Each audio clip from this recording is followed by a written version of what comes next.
పెట్టాడు. వాళ్ళు మరి వెళ్ళిపోవటం జరిగింది. వెళ్ళిపోయాక ఇప్పుడు బాధపడుతున్నారు. మాకు బాధగా ఉందమ్మా, చర్చి వదిలేసి వచ్చాము, మాకు కూడా బాధగా ఉంది అని. కాబట్టి ప్రియమైన దేవుని బిడ్డరా, దేవుడు రాకడ బహు సమీపంగా ఉంది. మనము ఎట్టి పరిస్థితిలో కూడా ఎవరిని విడిచిపెట్టకూడదు. ఎవరిని విడిచిపెట్టద్దండి. నిన్న మనం ఒక రియల్ స్టోరీ విన్నాం కదా, ఏమనిపించింది, ఎలా ఉంది? మన మన హృదయానికి అది తగ్గిందా?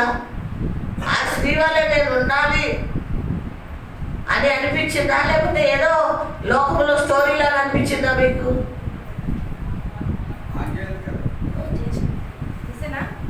ఉండడం అండి, కంటిన్యూ అవ్వడం.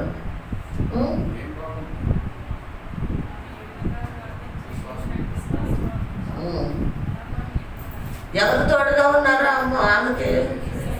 ఎవరు తోడలేరు లోకంలో, కానీ యేసయ్య ఒక్కడే తోడున్నాడు కదా.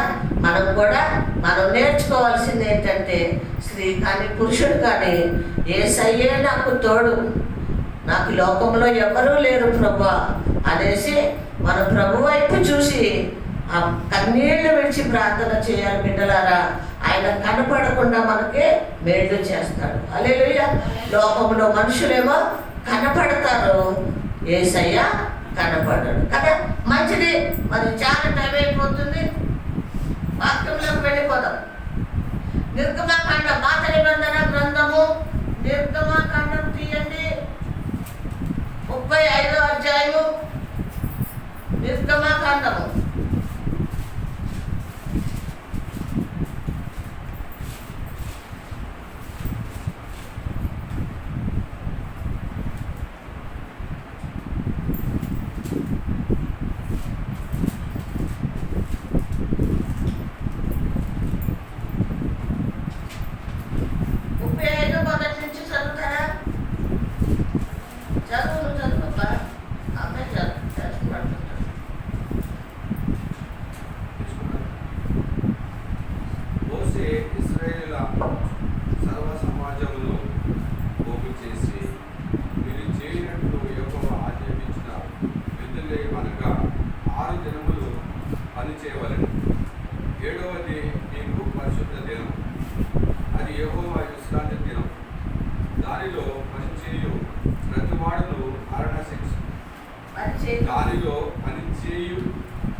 చాలండి. చిన్న ప్రార్థన చేసుకుని,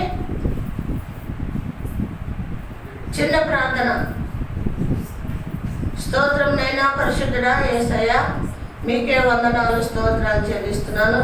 నువ్వు ఎంతైనా నమ్మదగిన దేవుడు ప్రభా, మాకు చాలిన దేవుడు ప్రభా, మీకే స్తోత్రం అయ్యా. నైనా వారమంతా కాచి కాపాడావు, ప్రతి దినము కూడా కాపాడుతున్న తండ్రి, మీకే స్తోత్రములు ప్రభా, స్తోత్రములు ప్రభా. నా దేవా నా తండ్రి, మీకు వందనాలు, వందనాలు యేసయ్య, మీకే స్తోత్రం. పరిశుద్ధాత్మ దేవా, మీకే స్తోత్రములు ప్రభా. అయ్యా పాటలతో ఆరాధనలతో మహిమ పొందుకున్నారు, మీకే స్తోత్రములు ప్రభా. అయ్యా అమూల్యమైన సమయానికి వచ్చాం అయ్యా. మీరు మాట్లాడుతుంటే మేము విని అయ్యా, మేము మా హృదయాలు సరి చేసుకుని, మా బ్రతుకులు సరి చేసుకుని, నూతన పరచబడి మీరు రాకడికి సిద్ధపడుటకు మీ కృప మాకు దయచేయండి. వచ్చిన బిడ్డలందరినీ దీవించండి, ఆశీర్వదించండి. ఎవరు కూడా నిర్లక్ష్యంగా ఉన్నారు ప్రభా, నైనా మీ స్తోత్రములు ప్రభు. ఎనుకున్న వాటి కోసం ఆలోచన కలిగి ఉండకుండా భయముతో వణుకుతో మీ అమూల్యమైన మాటలు వినడానికి కృప దయచేయండి. ఈ బలహీనురాన్ని మట్టి దాన్ని ప్రభా, నాలో మీరుండి నాతో మీరు నాయన మాట్లాడమని యేసు నామములో ప్రార్థించాడు వేడుకుంటున్నాం తండ్రి. ఆమేన్. హల్లెలూయా, హల్లెలూయా. ఏమన్నాడండి, ఏం చేయాలంట? చదవండి మరొకసారి. మోషే ఇశ్రాయేలుల సర్వ సమాజమును పోగు చేసి, మీరు చేయనట్లు యెహోవా ఆజ్ఞాపించిన విధులు ఏమనగా 6 దినములు పని చేయవలెను. 7వది మీకు పరిశుద్ధ దినం, అది యెహోవా విశ్రాంతి దినం. దానిలో పని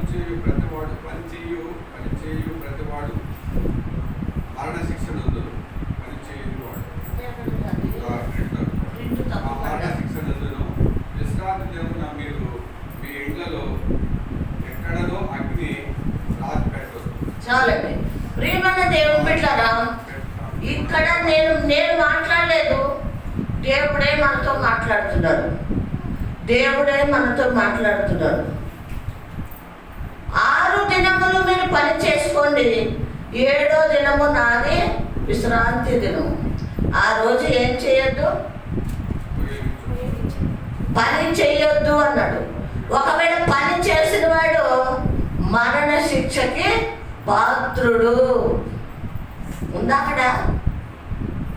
అక్కడ ప్రింట్ తక్కువ పడ్డది. ఏమేమవుతాడు? మరణ శిక్ష వేస్తాడంట.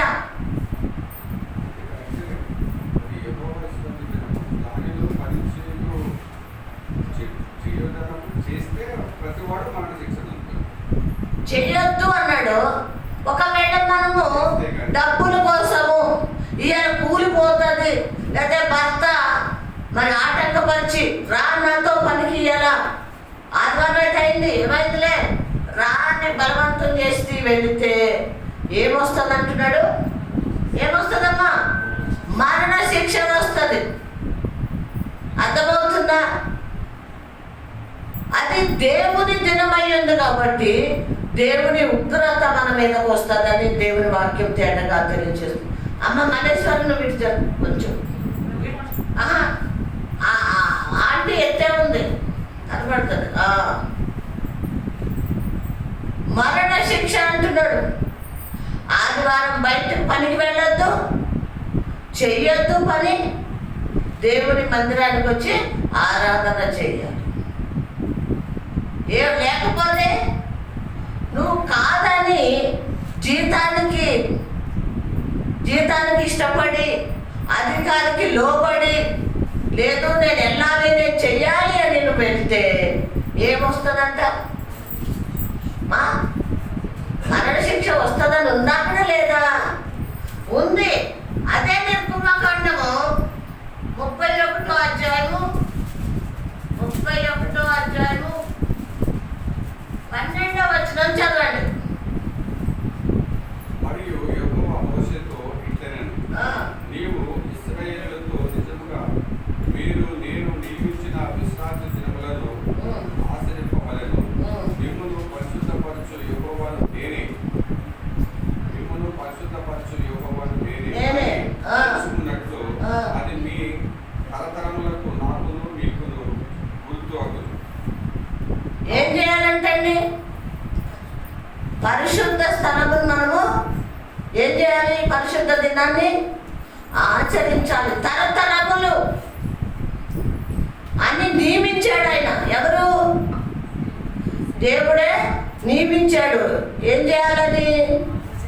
ఆయనను ఆరాధించాలి, ఆయన ఆజ్ఞ గైకొనాలి, ఆయన చిత్తాన్ని నెరవేర్చాలి అని దేవుడు చెప్తున్నాడు. ఇంకేమంటున్నాడండి? నేనే అని తెలుసుకున్నట్లు అది మీ తరతరములకు నాకును మీకును గుర్తగదు. కావున మీరు విశ్రాంతి దినము ఆచరింపవలెను. నిశ్చయముగా అది మీకు పరిశుద్ధం. దానిని అపవిత్రపరచువాడు తన ప్రజల్లో నుండి కొట్టివేయబడదు. ఏమంటే అది పరిశుద్ధమైనది. ఆ దినము మీరు అపవిత్రపరిస్తే, పరిశుద్ధమైన దినాన్ని మీరు అపవిత్రపరిస్తే ఏమవుతుందంట? అందులోంచి మీరు అమ్మా ఏమవుతారు? ఆ పరిశుద్ధ స్థలం నుంచి మీరు గెంటి వేయబడతారు, కొట్టు వేయబడతారు అని ఉంది అక్కడ. అంటే ఏంటి అంటే మీరు అక్కడ పరిశుద్ధ స్థలంలో మీరు ఉండరు, లేదా పరిశుద్ధమైన దేవుడితో నువ్వు ఉండవు అని వాక్యం తేటగా తెలుస్తుంది. అంటే విడవబడతావు, దేవుని రాజ్యంలో నువ్వు ఉండవు, చేర్చబడవు. ఎందుకు? పరిశుద్ధ స్థలాన్ని నువ్వు నిర్లక్ష్యం చేస్తున్నావు. దేవుణ్ణి ఆరాధించే సమయంలో నువ్వు ఆరాధించట్లేదు, ఆయన మందిరానికి రావాల్సిన సమయానికి నువ్వు రావట్లేదు, ప్రార్థించట్లేదు. కాబట్టి నువ్వేమవుతావు? ఆ పరిశుద్ధ స్థలం నుంచి నువ్వు గెంటి వేయబడతావు అని దేవుడే మనకి చెప్తున్నాడు. ప్రియమైన దేవుని బిడ్డలారా, ఆదివారం అనేటానికి మనం దాన్ని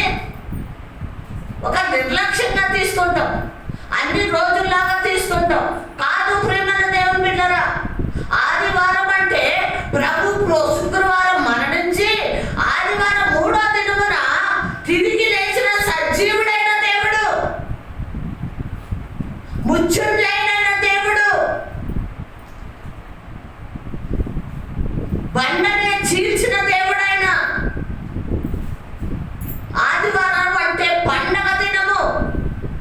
ఎందుకు చూడండి, ప్రతి ఆదివారం అనేటడికి నిర్లక్ష్యం చేస్తాం.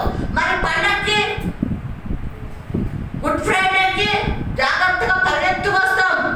అమ్మో గుడ్ ఫ్రైడే ఇవాళ, మరి ఆదివారం ప్రభు లేచిన దినం ఇవాళ, ఈస్టరు అని పరిగెత్తుకొచ్చి ఆరాధన చేస్తాం. మరి ఆదివారం ఈ ఆదివారం కాదా?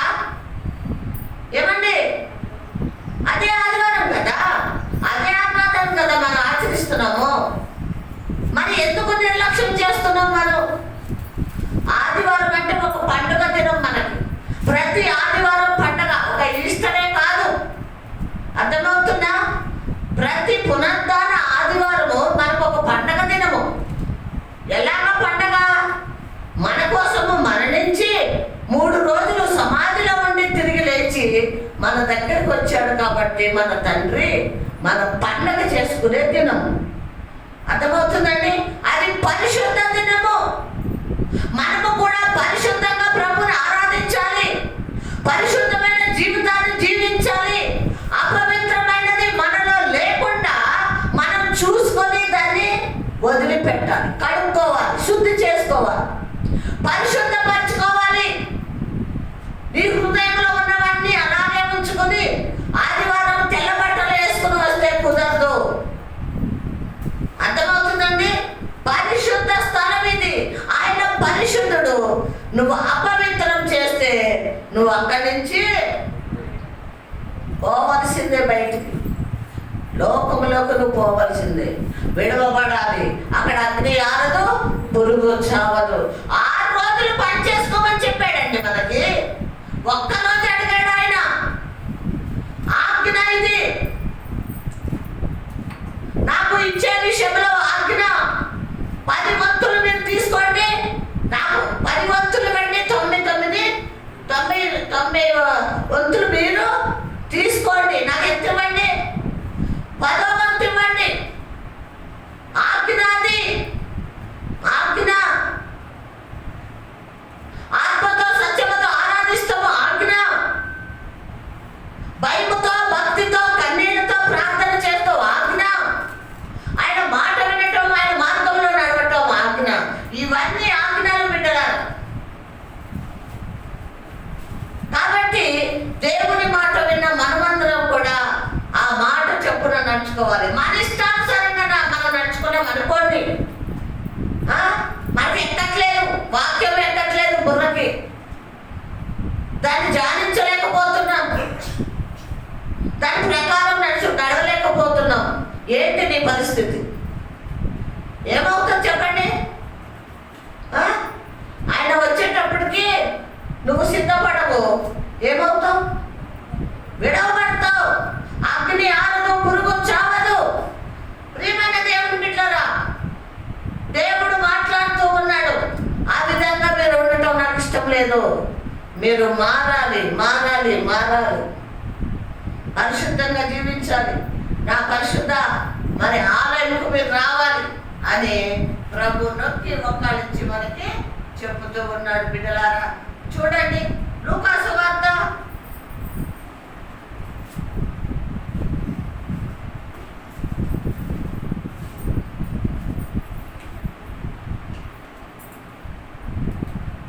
24వ అధ్యాయము 15వ వచనం.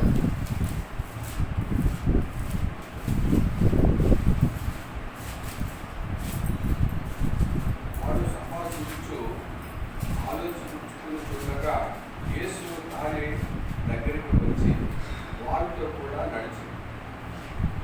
సరే, ఒక్క నిమిషం. ఎక్కడన్నామో 24 కదా, లాస్ట్ పేజ్. వాళ్ళు ఏం చేస్తున్నారంట? సంభాషిస్తూ ఒకరికి ఒకరు ఏం చేస్తున్నారు? మాట్లాడుతూ వెళ్తూ ఉన్నారు. ఎవరు వాళ్ళు? ఏమండి, ఎవరు వాళ్ళు? గుర్తుందా మీకు? గుర్తుందా? చెప్పు, ఎవరు మరి?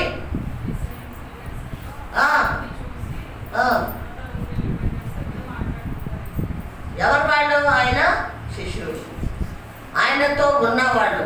ఆయన సమాధి చేసిన తర్వాత వెళ్ళిపోతున్న ఇద్దరు శిష్యులు మాట్లాడుకుంటున్నారు. ఎవరి కోసం మాట్లాడుకుంటున్నారు? ఎవరి గురించి మాట్లాడుకుంటున్నారండి? ప్రియమైన దేవుని బిడ్డలారా, ఎవరి గురించి మాట్లాడుకుంటున్నారు అంటే సిలువ వేసిన యేసయ్య గురించి మాట్లాడుకుంటున్నారు. సిలువ వేసిన ప్రభు గురించి మాట్లాడుకుంటున్నారు. శ్రమ పడ్డ యేసయ్య గురించి మాట్లాడుకుంటారు. ఎందుకు శ్రమ పడ్డాడు, ఎందుకు సిలువై పడ్డాడు, ఎందుకు ముళ్ళ కిరీటం పెట్టారు, ఎందుకు కాళ్ళు చేతులు శీలలు కొట్టారు, ఎవరు నిమిత్తం కొట్టారు, ఎందుకు కొట్టారు అని మాట్లాడుకుంటూ వెళ్తున్నారు. ప్రియమైన దేవుని బిడ్డలారా, ఈ రోజు నేను మిమ్మల్ని అడుగుతున్నాను, మీరు ఏం మాట్లాడుకుంటారు? మీరు ఇళ్లలో ఏం మాట్లాడుకుంటారు? లేదా ఇద్దరు కలిసి, ఒక స్త్రీలిద్దరు ఏం మాట్లాడుకుంటారు?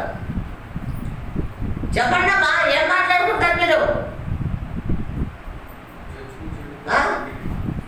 ఏం మాట్లాడుకుంటారు అని అడుగుతున్నా. ఏం పర్వాలేదు, ఏం మాట్లాడుతున్నావు అదే చెప్పు నాకు.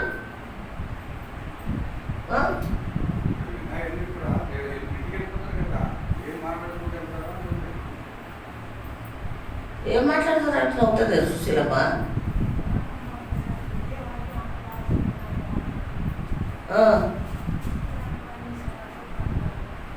పని గురించి మాట్లాడుకుంటాం, ఇంటి సమస్యల గురించి మాట్లాడుకుంటాం, వేరే వేరే విషయం మాట్లాడుకుంటాం. ఆ తోడుకోడలు ఇద్దరు కలిస్తే ఊర్లో వాళ్ళు అట్లా వీళ్ళు ఇట్లా అది ఇది అసలు టైం తెలీదు. అక్కడ వంట మాడిపోతుందో అదేమవుతుందో చూడరు. నాన్ స్టాప్గా మాట్లాడుతుంటారు తోడుకోడలు ఇద్దరు. మనం మాట్లాడుకుని ఇవి అవునా కాదా? ఇది వాస్తవమా కాదా? దీని గురించే మాట్లాడుకుంటాం. కానీ ప్రియమైన దేవుని బిడ్డలారా, వీళ్ళిద్దరూ కూడా ఎవరి గురించి మాట్లాడుకుంటున్నారంటే, ఎవరి గురించి?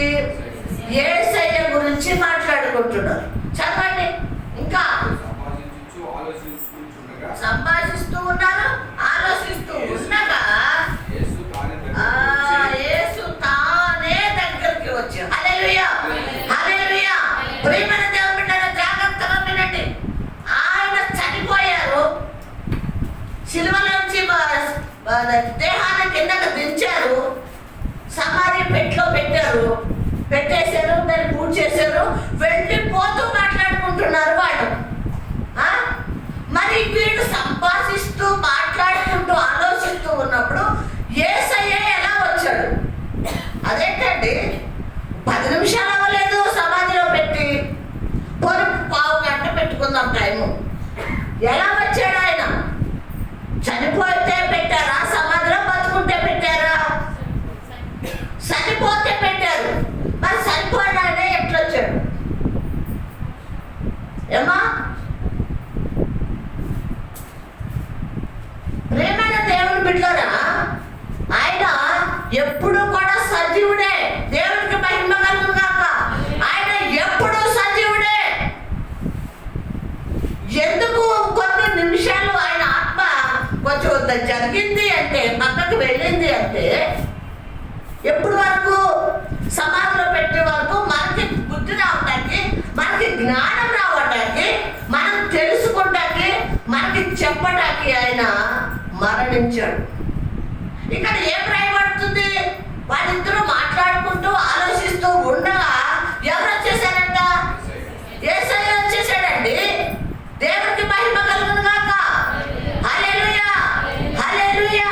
మరణించి సమాధి చేయబడ్డ యేసయ్య కూడా ఎవరి కోసం మాట్లాడుకుంటూ వచ్చాడు? వాక్యం జాగ్రత్తగా వినాలని చెప్తున్నాను నేను. చూడండి, నిర్లక్ష్యం ఉండదు. ఎవరి కోసమో మాట్లాడుకుంటున్నారో, యేసయ్య గురించి మాట్లాడుకుంటున్నారు వాళ్ళు. చనిపోయిన సమాధిలో ఉన్న యేసయ్య ఏం చేశాడు? లెగ్స్ వచ్చేసాడు. హల్లెలూయా హల్లెలూయా. చనిపోయిన యేసయ్య లెగ్సి వచ్చాడు అంటే ఒక్కసారి ఆలోచించండి, ఆయన ఎంత ప్రేమిస్తున్నాడో నిన్ను. మాట్లాడుకుంటున్న బిడ్డల్ని అమ్మో నా బిడ్డలు నా కోసం మాట్లాడుకుంటున్నారు, నన్ను గురించి మాట్లాడుకుంటున్నారు. సమాధుల్ని చీల్చుకొని మరి వచ్చేసాడు. హల్లెలూయా. వచ్చి వాళ్ళ వెనకాలని అమ్మ నడుస్తూ అడుగుతున్నాడు. ఏమడుగుతున్నాడు చెప్పండి? యేసు తాను దగ్గరికి వచ్చి వారితో కూడా నడిచాడు. అయితే వారు ఆయనను గుర్తుపట్టలేకుండా వారి కన్నులు మూయబడింది. ఆయన మీరు నడుచుచు ఒకరితో ఒకరు చెప్పుకొనుచున్న ఈ మాటలు ఏమని అడుగుగా వారు దుఃఖములై నిలిచేది. వాటితో నిలిచేది. ప్రియమైన దేవుని బిడ్డలారా, యేసయ్య వచ్చేసాడు. సమాధిలో ఉన్న ఆయనకి వినపడ్డదా? ఎలా వినపడ్డదండి? ఆయన సృష్టికర్త. లోకమంతా నేత్రములు ఉంటాయి, లోకమంతా చెవులు కూడా ఉంటాయి. ఆయన వినేశాడు, వచ్చాడు, వాళ్ళ వెనకాల నడుస్తున్నాడు. ఆయన వచ్చాడు అని తెలియదు, వాళ్ళకి గుడ్డితనము చేశాడు దేవుడు. ఆయనను గుర్తుపట్టలేదు. ఎవరో యాత్రికుడు వస్తున్నాడు అనుకున్నారు. ప్రభువే అడిగాడు, అయ్యా ఎవరి గురించి మాట్లాడుతున్నారు మీరు, దేని గురించి మాట్లాడుతున్నారని యేసయ్య వాళ్ళని అడిగాడు. అడిగినప్పుడు వాళ్ళు ఏం చేశారంట? సమాధానం చెప్పలేక ఏడుస్తూ ఉన్నారు. చెప్పలేకపోయారు. అంటే ఎంతోసేపు అవ్వలేదు, 10-15 నిమిషాలు అయింది ఆయన్ని సమాధి చేసి. మరి దుఃఖం ఉంటుంది కదా ప్రభు గురించి, ఏడుస్తున్నారు. ఆయనకి ఏమి సమాధానమో చెప్పలేదు. బిడ్డలారా చదవండి.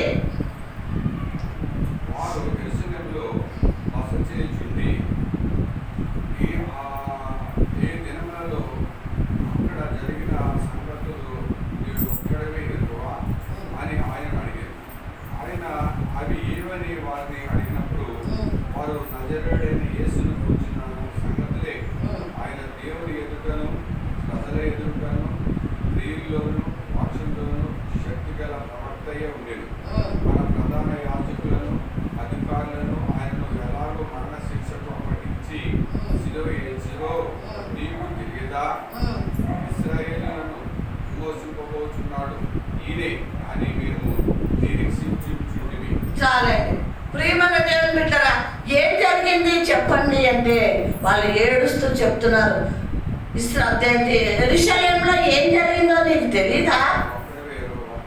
నువ్వు ఎరగవా? నీకే తెలీదా? అంటే అందరికీ తెలుసు. సమాధులకి కోట్ల మంది వచ్చారేమో ఒకవేళ నేను అనుకుంటా. అందరికీ తెలుసు, నీ ఒక్కడికే తెలీదా అని ప్రభుని అడుగుతూ అక్కడ జరిగిందంతా కూడా చెప్తున్నారు. సిలువ వేశారు, ఆయనని చంపేశారని మరి ప్రభు గురించి అక్కడ చెప్పుతున్నట్టు మనం వింటున్నాం. ప్రియమైన దేవుని బిడ్డలారా, ప్రియమైన దేవుని బిడ్డలారా, ఇంకా కూడా ఈ లోకంలోకి మనం వచ్చి కొన్ని సంవత్సరాలు అవుతుంది కదా.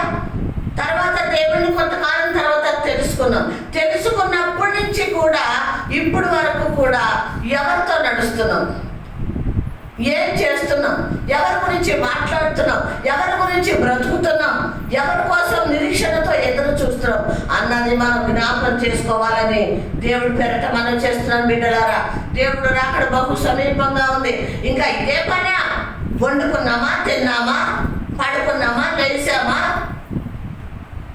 అది సంపాదించుకున్నామా, ఇది సంపాదించుకున్నామా, అది కొన్నామా, ఇది కొన్నామా, ఊర్లో పొలాలు కొన్నామా, స్థలాలు కొన్నామా, ఇక ఇదే ఆలోచన.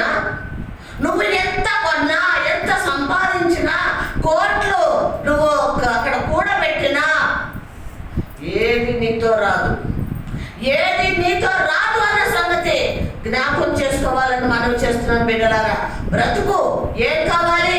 నిన్న ఏం చదువుకున్నావు? అన్న వస్త్రములు చాలు అనుకో. ఒకవేళ నువ్వు ధనవంతుడు అవ్వాలనుకుంటే ఏమవుతావు? నువ్వు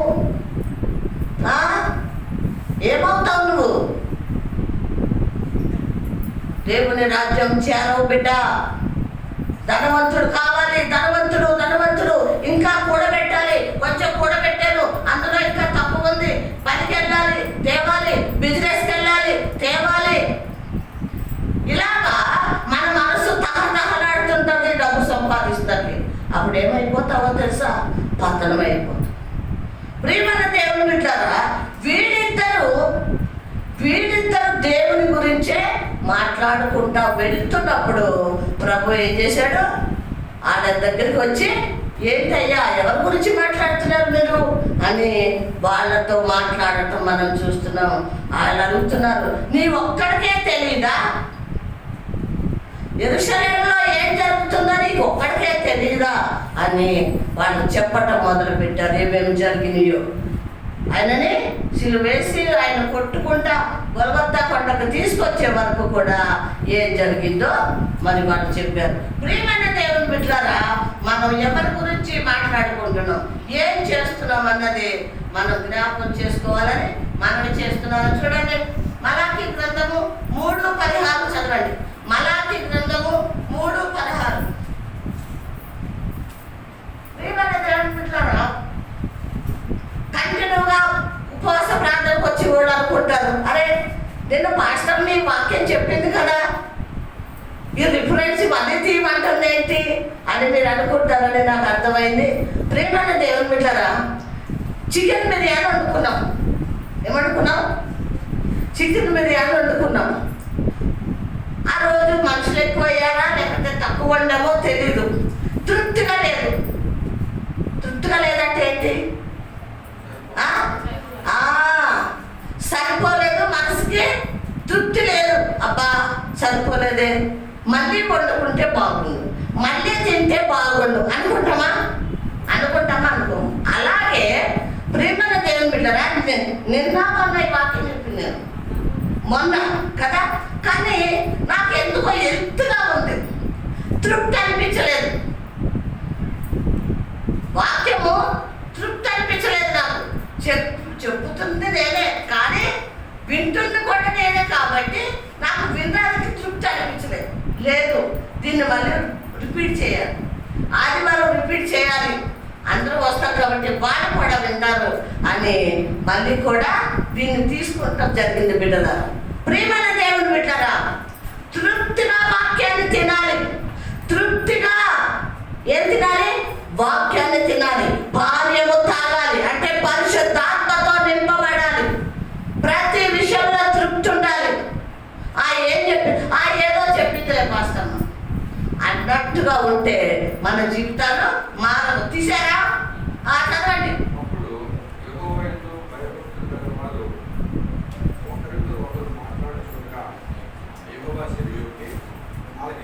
చూసారా? ఇక్కడ కూడా అదే మాట ఉంది. అందుకే అక్కడ తీసుకున్నాను నేను. మొన్న ఇక్కడ మాట మీకు బోధించాను, అక్కడ కూడా ఉంది అని తెలియజేయాలని లూకాసు వార్తలోకి వెళ్ళాడు. ఇక్కడ కూడా అంటున్నాడు. ఎవరి గురించి మాట్లాడుకుంటారంట? యేసయ్య గురించి ఒకళ్ళతో ఒకళ్ళు మాట్లాడుకుంటున్నారు. నిర్గమకాండంలో కాదండి, అది మలాకీలోకి వచ్చేస్తే ఆ మాట మళ్ళీ ఉంది. మరొకసారి చదవండి అదే మాట. యెహోవా యందు భయభక్తులు కలవారు. చూడాలి, నన్ను చూడాలి. ఒకరితో ఒకరు మాట్లాడుతున్నారు. ఎవరి మంది భయభక్తులు ఉన్నారండి? దేవునికి భయపడాలి మనం, యేసయ్యకి భయపడాలి. బిడ్డలారా, మనుషులకు కాదు, లోకానికి కాదు. అర్థమవుతుందండి? ఎవరికి భయపడదు. ఆఖరికి కట్టుకున్న భర్త కూడా భయపడక్కర్లేదు. తప్పు చేయనప్పుడు ఎవరికి భయపడక్కర్లేదు. ఒక్క దేవుడికి మాత్రం భయపడాలి. ఎందుకో తెలుసా? నిన్ను నన్ను సృష్టించాడు, నీ కోసం నా కోసం ప్రాణం పెట్టి రక్తాన్ని చిందించి ఆయన శ్రమలు అనుభవిస్తున్నాడు మన కోసం. కాబట్టి ఆయనకే భయపడాలి, మనం ఎవరికి భయపడక్కర్లేదు. ఆయన యందు భయభక్తులు కలిగిన వాళ్ళు ఆయన గురించి ఒకరితో ఒకరు మాట్లాడుకుంటున్నారు. ఒకరితో ఒకరు మాట్లాడుకుంటూ ఉన్నారు. మాట్లాడుకుంటుంటే ఏం జరిగింది? ఏమంటండి? యెహోవా చెవియొగ్గి ఆలకించెను. ఎవరు చెవియొగ్గారు? యెహోవా దేవుడు చెవియొగ్గాడు. అక్కడ చూస్తేనేమో సమాధిలో ఉన్న ఆయన లేచి వచ్చేసాడు వాళ్ళ దగ్గరికి. ఇక్కడ ఏం చేస్తున్నాడు? చెవియొగ్గి. ఎక్కడి నుంచి చెవియొగ్గాడు? పరలోకంలో సింహాసనం మీద చెవియొగ్గాడండి. హల్లెలూయా. పక్కన లేడు. ఎక్కడుండి చెవియొగ్గాడు? పరలోకం నుండి. మరి దేవుడు ఉన్నాడా? సజీవుడు ఆయన. నీ మాట వింటున్నాడా? నీ సమస్యలు వింటాడా వినడా? నీ బాధలు వింటాడా లేదా? ఏమ్మా, మరి వింటున్న దేవుడు, చూస్తున్న దేవుడు మనకుండగా మనం ఎందుకు చింతపడాలి? ఎవరి మీద ఎందుకు ఆధారపడాలి? ఎందుకు ఎదురు చూడాలి? అక్కరలేదు బిడ్డ. మాట్లాడుకుంటుంటే ఆయన పరలోకంలో కూర్చున్న ఆయన చెవి యొగ్గి ఆలకిస్తున్నాడు. చదవండి తొందరగా.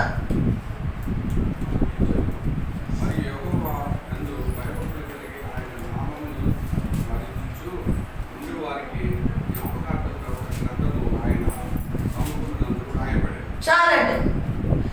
యెహోవా యందు ఎవరైతే భయభక్తులు కలిగి ఉంటారో ఆయనని ఏం చేస్తాడండి? యెహోవా యందు మనం ఎలా ఉండాలంట? భయము కలిగి ఆయనని ఏం చేయాలి? ఆయన నామమును ఏం చేయాలమ్మా? స్మరించుటూ. స్మరించటం అంటే ఏంటి? స్మరించటం అంటే ఏంటమ్మా? మన హృదయంలో మనం ఆయన గురించి ఆరాధించటం, ప్రేమించటం, ఆయనని తలపోసుకుంటాం, ఆయన గుణగణాలు ఉచ్చరిస్తూ ఆనందిస్తాం. ఎవరైతే స్మరిస్తూ ఉంటారో వాళ్ళకి ఒక గ్రంథము, హల్లెలూయా, వాళ్ళకి ఒక గ్రంథము ఆయన తెరిచి ఉన్నట్టు మనం ఇక్కడ చూస్తున్నాం. గ్రంథము తెరవటమే కాదండి, గ్రంథంలో వాళ్ళ పేర్లు. అబ్బా, ఎంత గొప్ప ధన్యత అండి. ఎవరికి జ్ఞాపకార్థంగా? ఎవరైతే ఆయన స్మరిస్తున్నారో వాళ్ళ జ్ఞాపకార్థంగా ఒక గ్రంథంలో వాళ్ళ పేర్లు రాయబడుతున్నాయి. చూసారా బిడ్డలారా? మేడలు మిద్దలు ఇమ్మలేదు ప్రభు మనల్ని. మనం సంపాదించుకున్నదంతా కూడా ఇమ్మనలేదు ప్రభు నిన్ను నన్ను. ఏమైనా ఇమ్మన్నాడు? నలిగిన మనసు, విదిగిన హృదయం, అది నాకు ఇవ్వండి. స్మరించండి, ఆరాధించండి, ప్రార్థించండి, పరిశుద్ధులుగా జీవించండి, నా రాకడికి సిద్ధంగా ఉండండి అన్నాడు. అదే ఆయన కోరుకునేది. ఇంకా ఏమి కోరుకోలేదు మన నుంచి. ఇంకా ఏమన్నాడండి? చదవండి.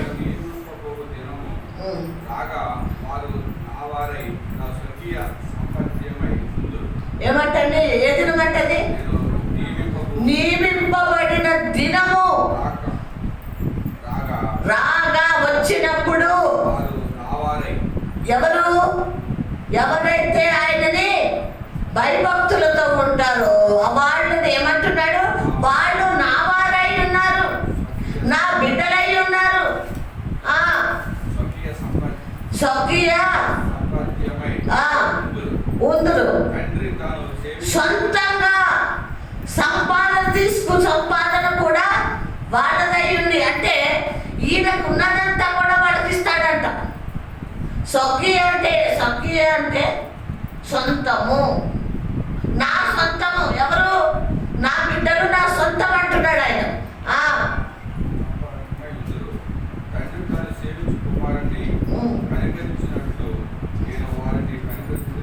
ఏమంటున్నాడండి? తండ్రి కుమారుణ్ణి ఎలాగైతే సేవిస్తాడో కనికరించి నేను కూడా వారిని కనికరిస్తాను. తండ్రి ఈ కుమారుణ్ణి కనికరిస్తే యేసయ్య మనల్ని కనికరిస్తానంటున్నాడు. దేవుడు చెప్తున్నాడు ఆయన కుమారుడు ఎవరైనా యేసయ్యను ఆయనను కనికరిస్తున్నాడు.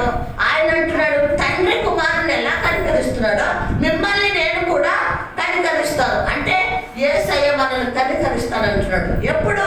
ఆయన చిత్తాన్ని చేసినప్పుడు, ఆయన మార్గంలో నడిచినప్పుడు, ఆయనందు భయభక్తులు కలిగి ఉన్నప్పుడు మనల్ని కనికరిస్తానంటున్నాడు. బిడ్డ, మన ఇష్టానుసారంగా మన సొంత ఆలోచనలతో చేస్తే కాదు, ఆయనని వెంబడిస్తూ ఆయన మాట వింటూ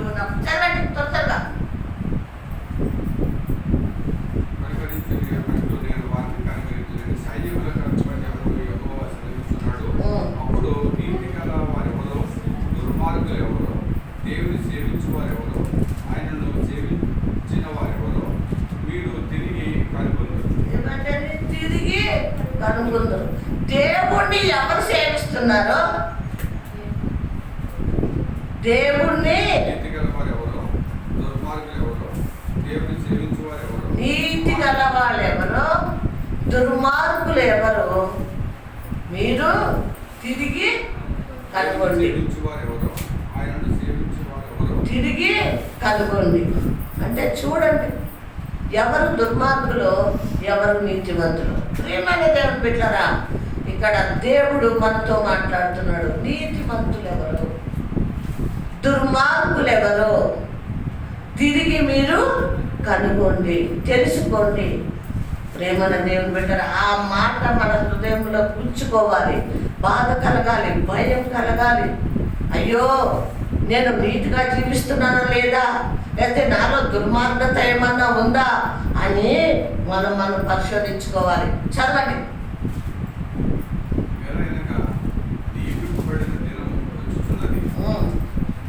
కొలిమి కాలినట్లు వారి కాలును, గర్విష్ఠులు అందరూ దుర్మార్గులందరూ పొయ్యి కాలువలే ఉందురు. వారిలో ఒక్కడికి అందరూ పొయ్యి కాలువలే ఉందురు. వారిలో ఒక్కడికి వేరైనను సిగురైనను లేకుండా రాబో దినము అందరినీ కాల్చివేయననే సైన్యములకు అధిపతి యెహోవా. ఎవరిని వేసేస్తాడంట ఇందులో అగ్నిలో? గర్విష్ఠులు, దుర్మార్గులు, పొయ్యుచున్న అప్పుడు యెహోవా వేరైనను సిగురైనను లేకుండా రాబో దినమును అందరినీ ఏం చేస్తాడంట? అందరినీ ఏం చేస్తాడంటే కాల్చి వేస్తా. ఎవరు వీళ్ళు? నీతిమంతుల్ని కాల్ చేస్తానంటున్నాడా, దుర్మార్గులు కాల్ చేస్తానంటున్నాడా? దుర్మార్గులు, గర్విష్ఠులు, దేవుడు అంటే భయం లేని వాళ్ళు, దేవుడి దగ్గరికి రాని వాళ్ళు, దేవుడిని నిర్లక్ష్యం చేసిన వాళ్ళు, వీళ్ళని ఏం చేస్తానంటున్నాడు? కాల్చి వేస్తానంటున్నాడు. ఇంకేమంటున్నాడు అది? 4 చదవండి, 4 మొదటి నుంచి చదవండి. అధిపత్యకు యెహోవా సెలవిచ్చునైతే నా నామమందు భయభక్తులు గల వరకు మీకు నీతి సూర్యుడు ఉదయించును. బయలుదేరి తొమ్మిన తోడలు గంతులు వేయినట్లు గంతులు వేయుదురు. నేను నియమింపబో దినమున దుర్మార్గులు మీ పాదముల కింద ధూళి వలె ఉందురు. ఏమంటే దేవుని యందు భయభక్తులు కలిగి ఉన్న వాళ్ళు ఎలా ఉంటారంటే నీతి సూర్యుడు వలె ఉంటారు. వాళ్ళ రెక్కలు బలం కలిగి ఉంటాయి.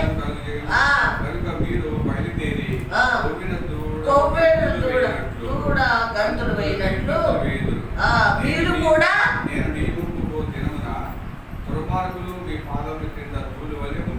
చాలండి. ఇక్కడ చెప్తున్నాడు, ఏం చెప్తున్నాడు?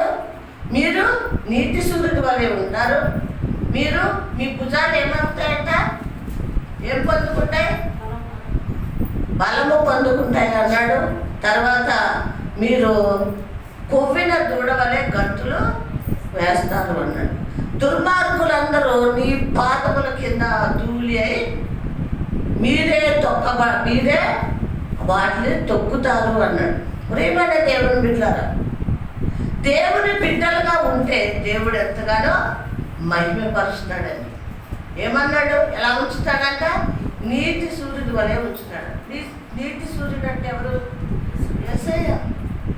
యేసయ్య అండి. ఆయన లాగా ఉంచుతాడండి. రెండోది, నీ రెక్కలకి నేను ఏమిస్తాను? బలము, ఆరోగ్యం ఇస్తాను. తర్వాత కొవ్విన దూడ వల్ల మీరు ఏం చేస్తారు? గంతులు వేస్తారు. ఎవరు వీళ్ళు?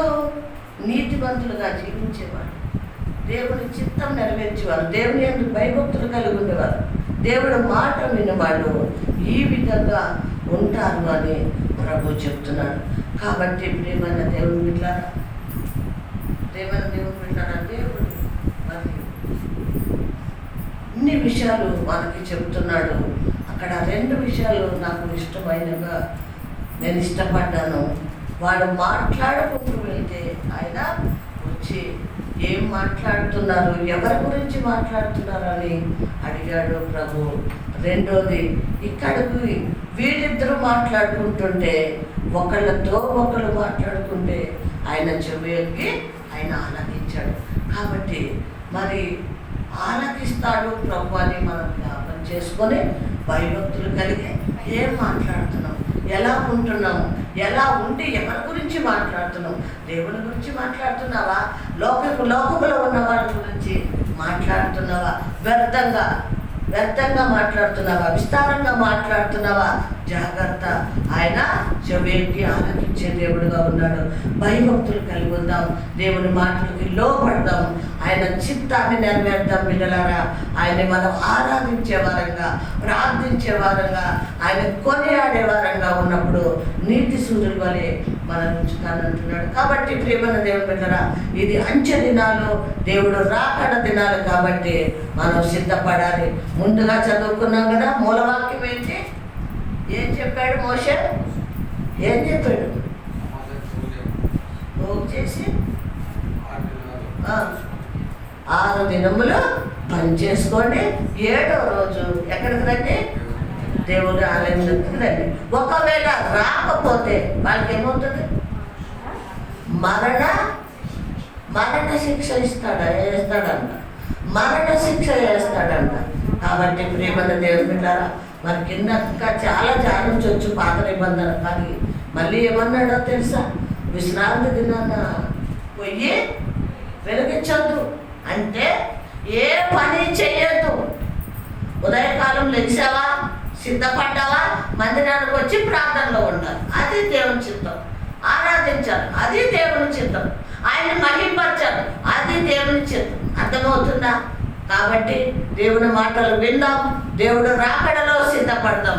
ఆ పని ఉంది, ఈ పని ఉంది, ఆదివారం ఎక్కితే మరి సోమవారం తిరిగి వచ్చేస్తాను, మరి పడిపోకుండా కూలిపోకుండా అని అనుకోవద్దు. దయచేసి మరి రేపు ఉపవాస ప్రార్థనకి మరి రావాలని దేవుడి పేరట మనవి చేస్తుంది. వాక్యం దేవుడు దీవించి ఆశీర్వదించి